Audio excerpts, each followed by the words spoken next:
Hey guys, Coach Ben here, bigbenchas.com, and today I'm going to show you why leg drive in the bench press is so important.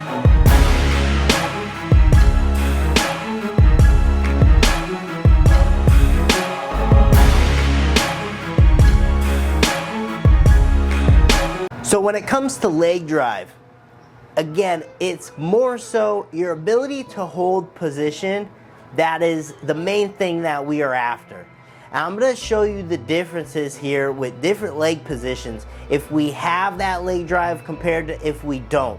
All right, I'm going to show you in specific 3 different positions in which we're using our legs to different degree. One's going to be a Larson press. That's where we take our legs out of the equation completely. We just put them floating in air. Next, feet up benching. All right, feet up benching allows you to use some leg position as an end cap to hold your upper body.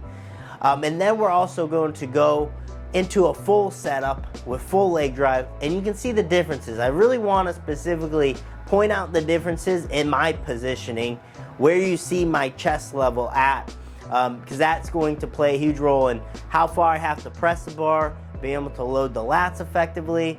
You know, obviously if we're able to put ourselves with our arch more in the decline bench position, that's hugely beneficial to us in terms of loading the lats, staying out of our shoulders, and making for a more mechanically efficient press.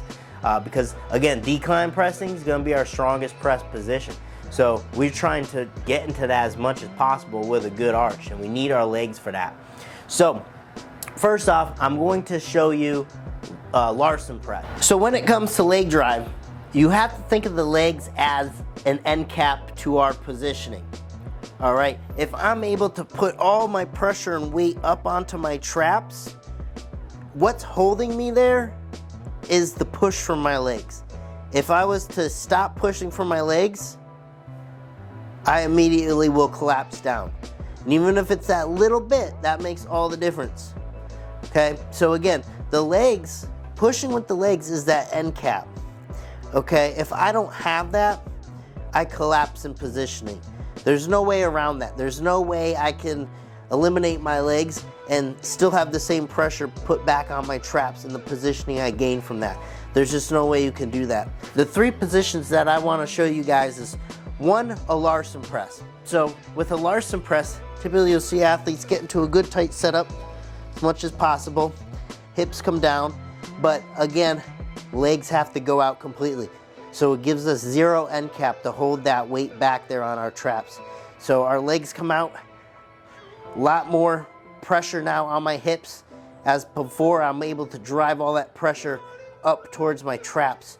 So I'm lacking that pressure into the bench from my upper body. You can immediately see from where I was, right, taking my legs out of the equation, I'm sitting flush on my upper back. Okay, so my positioning is definitely not as good. There's going to be a lot more tension and demands on my shoulders. It's going to be more of a upper body specific movement. Our legs are not in play anymore, right? So the bench press now strictly an upper body movement. We're traveling through a lot more range of motion. All right, and arguably this is a great way to, this is a great exercise to implement in your training in order to build upper body strength, because we're taking away that benefit and making our upper body work so much harder. But in terms of position, you can see how much I collapse. Feet up benching. Now this is a big difference here. Feet up benching versus Larson press. All right, if you have someone, you're purposely trying to take them away from their ability to arch so great, you're gonna probably wanna go with a Larson press for some time, because you can still get away with some benefits with the feet up press. What ends up happening with feet up press is we can hold our weight still back on our trap. So if I set up feet up, right, I bring my hips down, but I still have that ability to leverage my positioning. All right, we tried to remind ourselves not to push into the pad. We don't want to turn this into the benefits we get from actually pushing with our legs. But even if I was to just hold my feet there, there's still that tension built up my body. You know, there's still that loading to the spring, so to speak. I'm still have much more weight back onto my traps. I'm able to keep my chest up higher. You can see here, when I set up feet up, I'm not pushing with my legs, but you can see how much better my positioning is in terms of where my chest is. Huge difference than when we were in the Larson press. Now, let's take a look at a full setup where we're driving as hard as possible with our legs. Now, this is going to be the peak of positioning. This is ultimately where we want to get to, and why having our legs as that end cap is so important, having that push back primarily. I'm gonna go through a full setup for you guys. Get all that weight up on your traps. Use your legs. You can see I'm already leveraging and pushing with my legs. Bring my feet down. I'm never losing that push.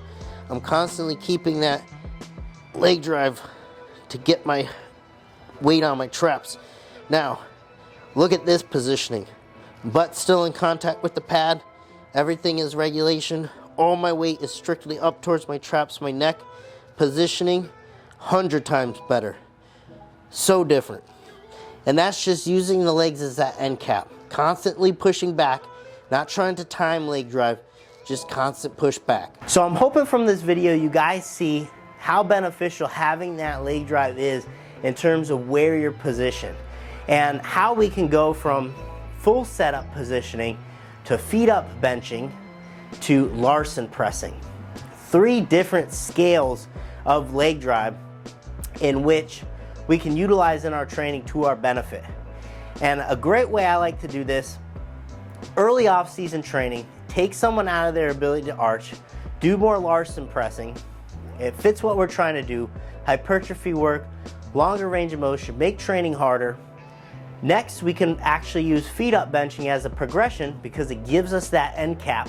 So it improves our positioning a little bit, improves our ability to load our lats. As we get heavier with weight, we're able to stay out of shoulders, so we don't want to put ourselves at risk for injury. As the weight gets heavier, we're in better positioning, and then we can get into full setup benching like traditional. So there you have it, guys. Those 3 different layers of leg drive is critical for your positioning, and you can see how impactful having that push is in terms of where you're putting your weight and the position you get with your chest. Coach Ben here. You know where to find me. You can meet me on a bench. Thanks for watching the video. If you want to learn more about how to increase your bench press, consider joining us in our Better Benching Academy. To learn more, simply click the link down below in the description box or visit bigbenchas.com/BB Academy. I'll see you there.